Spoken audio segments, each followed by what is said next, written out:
Good morning. A few weeks ago, Kristen, the kids, and I attended the evening of food trucks here at the church. And little did I know that the evening had more than hot dogs, tater tots, and ice cream in store when Mark asked me how I felt about public speaking. At that point, I knew I was being lured into something pretty big, so here I am this morning. I feel very fortunate to have this opportunity. I just last month turned 40, a milestone age, an age where one naturally reflects on the past, sizes up the present, and thinks towards the future. That I've had an opportunity to do that with the focus on my faith journey has been a true blessing. In addition to feeling very fortunate, I feel very humble speaking before you this morning. Humble because I know that there's so much more that I could learn from each of you and your stories than what I have to offer, for sure. But I will make one promise from the outset. Because my vocal skills pale in comparison to our senior minister, I will spare you my singing voice. Instead, I offer a window into the shaping of my faith and the ebb and flow of my engagement in that faith through the years. I attribute my early faith foundation to my mother. I remember her sitting by my bedside when I was a little one, teaching me the Lord's Prayer, the Hail Mary, and a simple prayer thanking God and asking for Him to watch over my family, keep them in happiness and good health. I found myself really drawn to the parables introduced by my mother and through the religious education classes taught at my church. Jesus calms the storm. I can remember vividly the picture Bible images of the terrible storm so easily pacified by Jesus. The Good Samaritan. I remember thinking really hard about this idea that the least likely to offer help was the only one to offer support. And the prodigal son. My gosh, for an elementary school kid, the prodigal son really rocked my world. Having a brother a year and a half older than me, you can imagine that story through the lens of my eyes, thinking, gosh, they get the same? Is that really fair? I remember my mom crying at my grandmother's funeral during the song she specially selected for the service. Here I am, Lord. For a kid that zoned out of 90% of church services growing up, it was a really powerful moment. This is when I realized I should have brought water.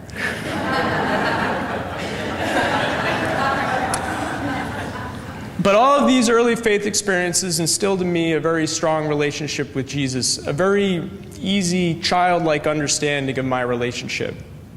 Thank you. I love you. Please care for my loved ones. I know you're there for me in times of trouble. You want me to be good to others and to help those in need. If I stray, a forgiving Father will welcome me back. And here I am, Lord. I will go, Lord, if you lead me. This is where I spared you my voice.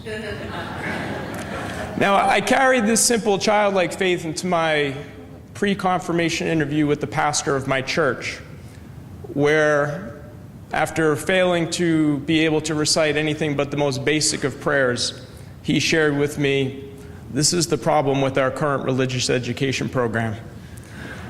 This awkward moment led me to realize, yikes, all of that zoning out during church services has finally caught up to me. Across town at the other Catholic church, there was a new priest who sparked a very active youth group. He was easy to relate to, and I remember talking to him and asking him questions about faith during bus trips when we'd go skiing.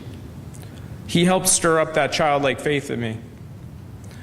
During my junior year, he actually helped start the local Catholic religious network, and he asked me to appear on a television show with some of my classmates where we talked about our faith. During my junior and senior year of high school, random classmates would come up to me and say, hey, I was flipping around the channels and I saw you and you were talking about God on TV.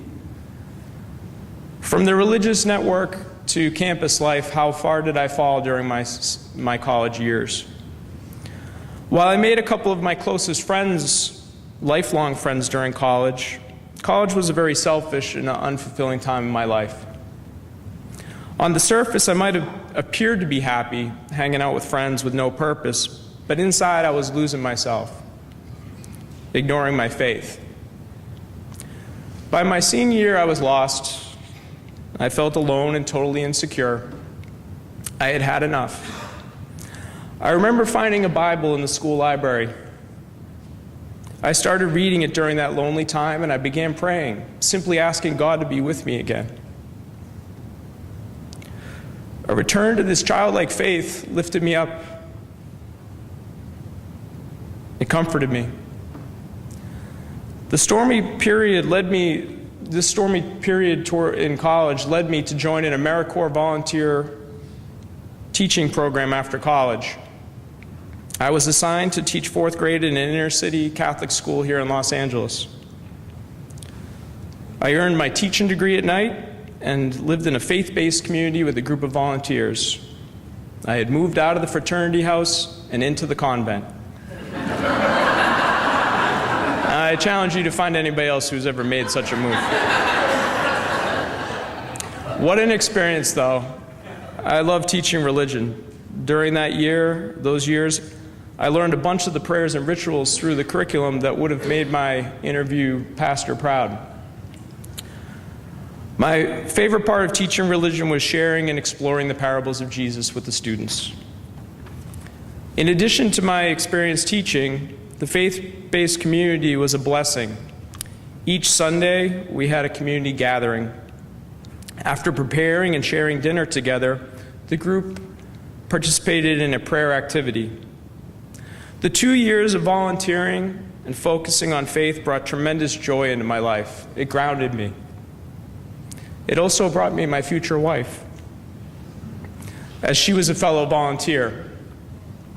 Now, for all those misguided youth out there searching for love in a bar or a club, just need to realize that the best place to find a nice girl is in the convent.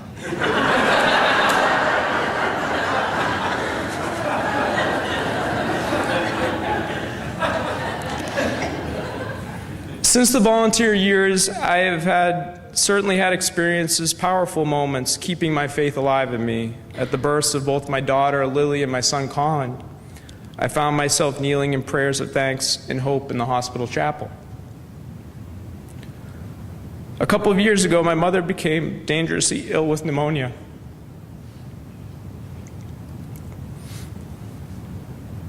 I was blessed to be at her bedside at night for a couple weeks while she battled to get fluid out of her lungs.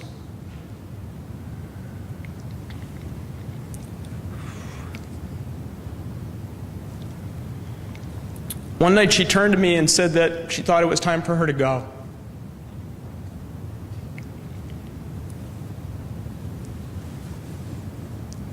I'll be forever grateful that I was there with her that night to help her through.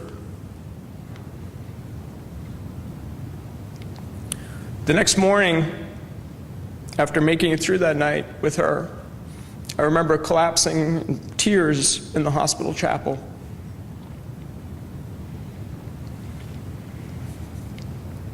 Once again, Jesus had calmed the storm, though.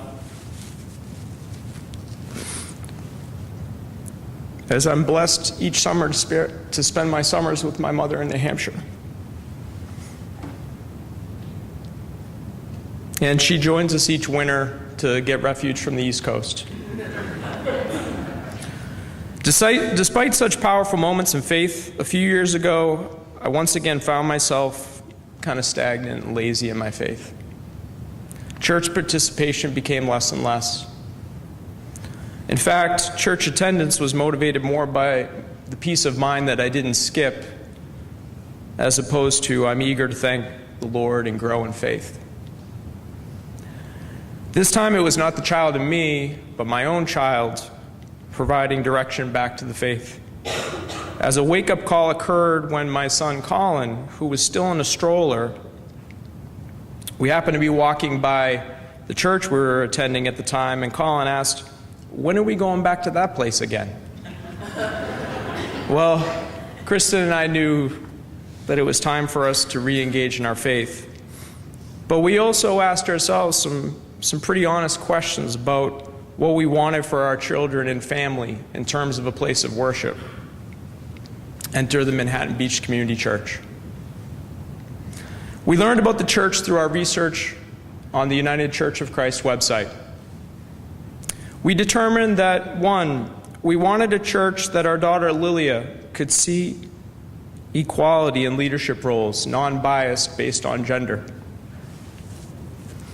And equally as important, while we don't know what the future holds for our children, what their sexual orientation will be, we do know that we want them to understand that they're loving children of God no matter what. We sought a non-judgmental, all-inclusive place for our family. So, although the no matter who you are or where you are in life's journey originally brought us here that first Sunday, there are so many reasons we have attended regularly over the last 2 years and became official members this year. The enthusiasm this place has sparked in our children has been more than we could imagine. Colin and Lily love it here. They insist on sitting all the way in the front. Kristen and I want to foster this enthusiasm. We just wish the kids would be a little quicker out each Sunday morning, as they are oblivious to the idea of parading to the front, while our instincts might be to sneak in the back. We'll have to work on that. They love the time with children and the youth lessons led by Wally. Oh, and of course, they love those holy donuts served after services. For Kristen and I, there is so much to appreciate about MBCC. The thoughtfulness of the services each Sunday offer a great opportunity for spiritual growth. The calling out of the individual prayers, singing with pride at the offertory, the beautiful singing of the choir, the thought-provoking, stirring sermons each week. It seems like each week Kristen and I talk about how this place moves us, helps stir up that childlike faith. A few weeks ago, a member, and I'm sorry, I should know your name, played the piccolo during the service. How beautiful.